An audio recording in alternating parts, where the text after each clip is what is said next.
প্রিয় বন্ধুরা, আজকে লাঞ্চের থালি নিয়ে আবারও হাজির হয়ে গেছি তোমাদের কাছে কী কী রান্না করেছি সেগুলোই শেয়ার করতে। প্রথমে দিচ্ছি ভাত, আর দেখো আজকে করেছি কাঁচকলার কোপ্তা। তো আমার মেয়েরা বলছে, মা আজ কাঁচকলার কোপ্তা রসা করতে হবে না, এটা আমাদের শুধু বড়ার মতো দিয়ে দাও, ডালের সঙ্গে খেতে পারবো, তাই রেখেছি মেয়েদের জন্য। তারও সাথে রেখেছি আলু আর ভেন্ডি ভাজা, আর এটা করেছি ঢেঁকির শাক, যেটা আলু কুমড়ো দিয়ে করেছিলাম। এবছরের প্রথম কাঁচা আম ঘরে আনা হয়েছে বলে আমি করেছিলাম আম ডাল, আর আম ডালটা টক মিষ্টি, খুব ভালো হয়েছে খেতে। তারপরে রেখেছি ভেটকি মাছের কাটা চচ্চড়ি, এটা ভীষণই ভালো হয়েছে, আদা পেঁয়াজ রসুন লঙ্কা মাংসের মতো করে করেছি।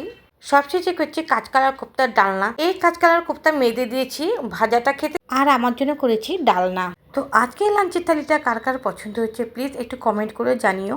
ভিডিওটি ছেড়ে যাবার আগে আমার চ্যানেলকে সাবস্ক্রাইব করার অনুরোধ রইল। তোমরা সবাই ভালো থেকো, সুস্থ থেকো। দেখা হচ্ছে পরবর্তী আরও ভালো ভালো ভিডিও নিয়ে। চলো, টাটা।